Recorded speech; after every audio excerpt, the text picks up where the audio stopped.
जय हिंद भाइयों और बहनों, मैं रघु विश्वकर्मा। जैसा कि मैं बता रहा था कि आज आज़ाद हिंद फौज की स्थापना दिवस है। मतलब कि 31 अक्टूबर 31 अक्टूबर को आज़ाद हिंद फौज की स्थापना दिवस है। इस दौरान पे आप सभी प्रदेशवासियों, देशवासियों को शुभकामनाएं है। आज हम बताना चाहेंगे, एक यह दिन हमें हमारे स्वतंत्रता सेनानियों की बहादुरी और बलिदान की याद दिलाता है।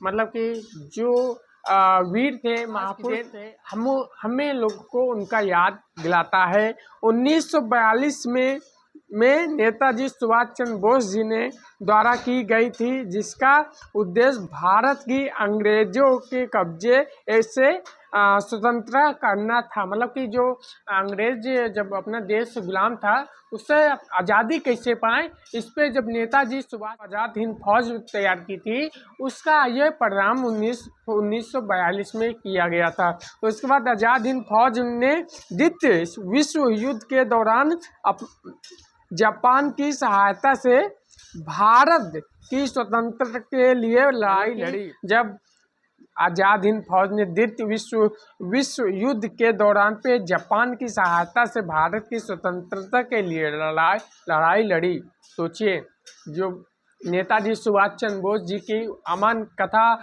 जो विशाल है, उनके बारे में हम पढ़ते हैं, तो उन्हीं का आज़ाद हिंद फौज बनाया गया था। आज 21 अक्टूबर है, आज उनका जो फौज का जो उन्होंने बनाया था। उसके बाद आपको बताना चाहेंगे, इस फौज में लगभग 40,000 भारतीय सैनिक थे। मतलब कि इस फौज में 40,000 भारतीय सैनिक थे, जिन्होंने अपनी जान की परवाह किए बिना देश में की स्वतंत्रता के लिए लड़ाई लड़ी। आज हम लोग आज़ाद हैं, आज हम लोग को बोलने का अगर अधिकार है, तो जो नेताजी सुभाष चंद्र बोस जी ने आज़ाद हिंद फौज तैयार किया था 1942 में, आज उनके वजह से आज हम लोग बोल पा रहे हैं, जो हमें आज़ादी मिली है। ऐसे कई महापुरुषों ने, जो युवाओं ने अपना जान की परवाह करके अपने घर परिवार छोड़ के अपने देश के आज़ादी के लिए किया। तो इससे हर युवाओं के अंदर इनके बारे में पढ़ना चाहिए और इनके बारे में पढ़िए। मैं बताना चाहूँगा, मैं किसी के बारे में नहीं पढ़ता हूँ, मैं खुद के बारे में पढ़ता हूँ।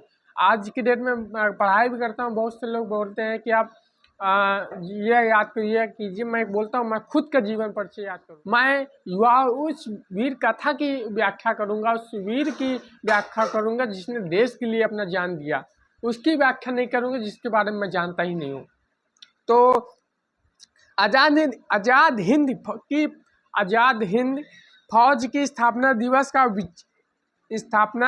का विचार सर्वप्रथम पैटेन मोहन सिंह ने किया। मतलब जो स्थापना का विचार, जो इसमें आज़ाद हिंद का फौज का स्थापना का विचार कैप्टन मोहन सिंह ने किया था। उसके बाद मन में आया था, जिन्होंने रस बिहारी बोस और निरंजन सिंह गिर के साथ मिलकर इस फौज का गठन किया। मतलब कि इसमें कई लोग भी शामिल हुए, जैसा कि आज हम लोग युवाओं की, जैसे कि एक अभी सोशलिस्ट पार्टी बनी है जो युवाओं की आवाज़ उठा रही है, LSP। जैसा कि इसमें के राष्ट्रीय अध्यक्ष माननीय डॉक्टर वीरेंद्र विश्वकर्मा जी हैं। इसी तरह उन्होंने भी कई इसमें लोगों को संगठित करके इस पार्टी को एक विशाल वृक्ष के रूप में दे दिया है, और जो कि सभी की लड़ रही है। आज़ाद हिंद फौज की स्थापना दिवस पर हमें अपने स्वतंत्रता सेनानियों को याद करना चाहिए और उनके बलिदान को कभी भूलना नहीं चाहिए। मतलब जो 40,000 की भारतीय सैनिक थे, आज 21 अक्टूबर को हम सभी को उनके बारे में पढ़ना चाहिए। और हम सभी को आज ही दिन नहीं, हमेशा उनके बारे में पढ़ना चाहिए, जो देश के लिए अपने जान जोखिम में डाला और देश की आज़ादी के समय अपना परिवार छोड़ के देश के लिए भी वे किए हैं।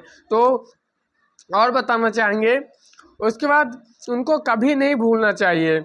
हमें उनकी बहादुरी और समर्पण से प्रेरणा लेना चाहिए और अपने देश की सेवा करने के लिए हमें, मतलब कि अपने देश के प्रति हमें वफादार रहना चाहिए और देश के प्रति कभी भी किसी विदेश के लोगों से गद्दारी नहीं करनी चाहिए। अपने देश के प्रति विदेश के लोगों के बहकावे में गद्दारी करता ही नहीं करना चाहिए। तो ये जो मेरा संदेश था, जो मैंने बताया सुभाष चंद्र बोस जी का, जो इन्होंने आज़ाद हिंद फौज की स्थापना की, आज उसी का जो दिवस है उस उपलक्ष्य में मेरा जो संदेश समाज को संदेश देना था। तो आप इस संदेश को ज़्यादा शेयर कीजिए और तो आप अपने कमेंट राय में ज़रूर दीजिए। इससे तय चलते हैं। जय हिंद, जय भारत।